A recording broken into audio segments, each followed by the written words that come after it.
Être une personne sensible est avant tout une forme d'intelligence émotionnelle raffinée. C'est percevoir l'invisible, comprendre ce qui n'a pas été dit, capter des vibrations subtiles dans le regard, dans la voix, dans l'environnement. La sensibilité, lorsqu'elle est bien comprise, est un don rare. Elle permet de se connecter avec les autres de manière profonde, compatissante et authentique. Cependant, cette même sensibilité peut devenir un fardeau si elle n'est pas gérée avec conscience. Les personnes sensibles ressentent tout avec intensité, une critique, un silence, une parole mal placée. De petites interactions peuvent sembler être des tempêtes, mais il est possible de cultiver un état de sérénité stable, même face à des situations émotionnellement turbulentes. La sensibilité n'est pas une faiblesse, mais une matière première pour une force intérieure résiliente, à condition d'être accompagnée d'une autorégulation émotionnelle. L'émotion n'est pas un commandement. Choisissez la réponse, pas la réaction.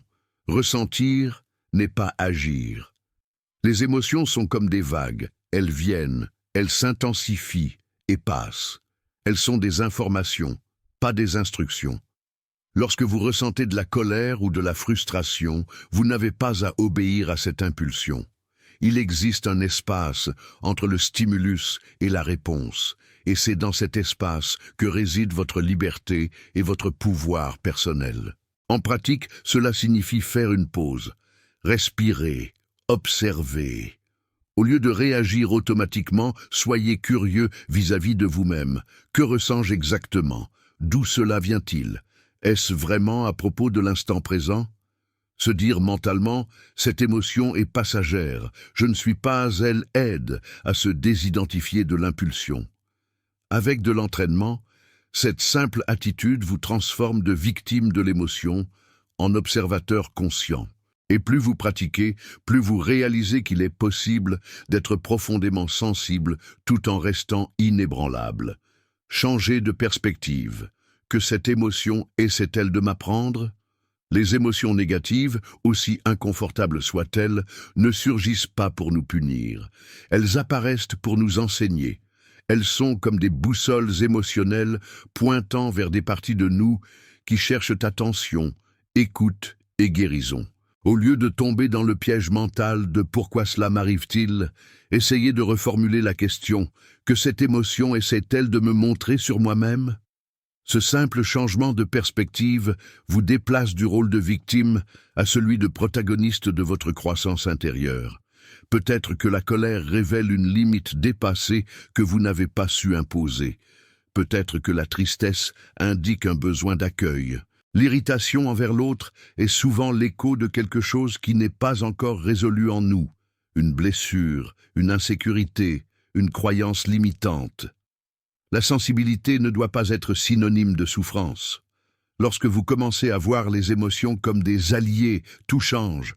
Maintenir son calme n'est donc pas réprimer ou ignorer ce que l'on ressent, mais intégrer ces émotions avec conscience, en leur donnant un nom, en les accueillant et en apprenant de chacune d'elles. Avec le temps, la douleur cesse d'être une menace et devient une messagère.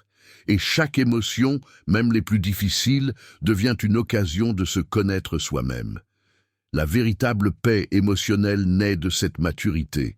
Regarder à l'intérieur avec honnêteté et se permettre de se transformer. La sensibilité dans ce contexte devient une boussole intérieure qui ne pointe pas vers le chaos, mais vers la liberté d'être entier et authentique. La clé de la légèreté, arrêtez de tout prendre personnellement. Une des attitudes les plus libératrices que vous pouvez cultiver est de comprendre, avec un cœur ouvert, que tout n'est pas à propos de vous. Cette vérité simple peut transformer profondément votre façon de vivre. Lorsque quelqu'un est rude, critique ou indifférent, il exprime souvent simplement la douleur, la fatigue ou la frustration qu'il porte en lui, et non quelque chose qui vous est dirigé. Les personnes sensibles ont tendance à absorber leur environnement comme des éponges émotionnelles, mais cette même sensibilité doit être protégée avec discernement. Commencez à observer « ce qui m'a tant affecté, était-il vraiment personnel ?» Ou suis-je simplement devenu un théâtre où l'autre a projeté son propre désordre intérieur? En cessant d'interpréter tout comme une attaque directe, vous cessez de vous épuiser pour rien et commencez à vous préserver avec intelligence émotionnelle. Cela ne signifie pas ignorer les abus ou les injustices, mais simplement choisir les bonnes batailles et garder votre énergie centrée. La compassion ne vous affaiblit pas. C'est une lentille qui amplifie votre clarté. Elle vous permet de comprendre sans porter, d'écouter sans absorber, d'accueillir sans vous annuler. Et surtout, elle vous donne le droit de dire « Je peux voir la douleur de l'autre, mais je n'ai pas à la porter comme si c'était la mienne. » C'est cela la maturité, c'est cela la légèreté, c'est cela la liberté. Prenez soin de votre temple intérieur, corps, esprit et âme. Rester calme au milieu du chaos n'est pas seulement une question de volonté, c'est le résultat d'un autocuidado quotidien et conscient. Votre bien-être émotionnel est directement lié à l'état de votre corps, de votre esprit et de votre âme. Négliger l'un de ces domaines est comme essayer d'équilibrer une table avec une jambe cassée. Dormez bien. Le sommeil est réparateur, régule l'humeur et renouvelle votre énergie. Alimentez-vous judicieusement.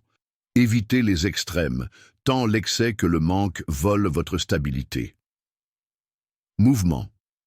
L'exercice physique est l'un des moyens les plus efficaces de libérer les tensions accumulées et stimuler la production des hormones du bien-être. Silence, méditez, priez, respirez profondément. Des moments d'intériorisation restaurent la clarté mentale et renforcent votre connexion spirituelle. Évitez les environnements toxiques et les relations drainantes. Apprenez à reconnaître ce qui épuise votre énergie et éloignez-vous avec amour et fermeté. Prendre soin de soi n'est pas de l'égoïsme, c'est une responsabilité.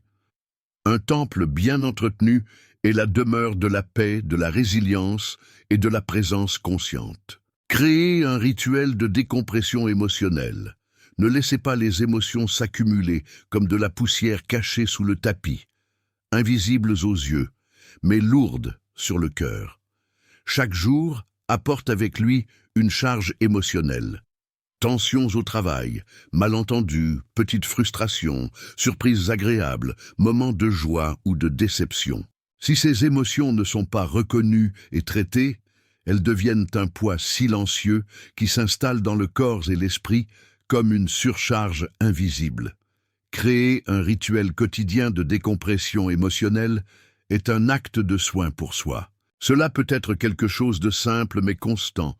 Écrire dans un journal, marcher en silence en prêtant attention à sa respiration, écouter une musique apaisante, méditer, faire une prière avant de dormir ou parler avec quelqu'un qui vous accueille sans jugement. L'essentiel est de ne pas ignorer ce que vous ressentez. Les émotions réprimées ne disparaissent pas. Elles s'accumulent et reviennent, souvent déguisées en irritation constante, anxiété, épuisement ou tristesse sans cause apparente. Avoir une routine de nettoyage émotionnel est aussi important que de se brosser les dents ou de prendre une douche. Vous avez besoin de soupapes, de décompression saine et, plus encore, vous méritez légèreté. Ressentir n'est pas une faiblesse, c'est de l'humanité. Traiter ce que l'on ressent est un acte d'amour-propre, de maturité et de responsabilité émotionnelle. En fin de compte, il ne s'agit pas d'éviter de ressentir, mais de ressentir avec conscience sans se noyer dans le courant intérieur. L'équilibre commence exactement là, dans le courage de regarder à l'intérieur et de s'écouter avec vérité. Choisissez d'être paix, pas seulement d'avoir la paix. La véritable paix n'est pas un refuge externe, mais une décision interne. Elle ne naît pas de l'absence de conflit, mais de la présence de la conscience. Vous n'avez pas besoin d'attendre que le monde soit en ordre pour vous sentir bien. Lorsque vous choisissez chaque jour que votre paix est une priorité, vous commencez à vivre avec une calme active, celle qui ne dépend pas du silence autour, mais de la sérénité cultivée à l'intérieur. Être paix est plus profond que simplement rechercher des moments tranquilles. C'est assumer la responsabilité de votre état interne. C'est apprendre à réagir avec présence, à respirer avant de répondre, à s'éloigner avant d'exploser. Vous pouvez être ferme sans être agressif, clair sans être acerbe, sensible, sans être fragile. La colère peut frapper à votre porte, mais vous n'avez pas à la laisser entrer. L'irritation peut chuchoter, mais vous pouvez choisir de ne pas l'écouter. Être paix est une posture, un choix conscient et répété, pas un don réservé à quelques-uns. Avec sensibilité, intention et pratique, la paix cesse d'être un état passager. Elle devient votre mode d'existence naturel, non comme une négation du chaos, mais comme une manière courageuse d'être dans le monde sans s'y perdre.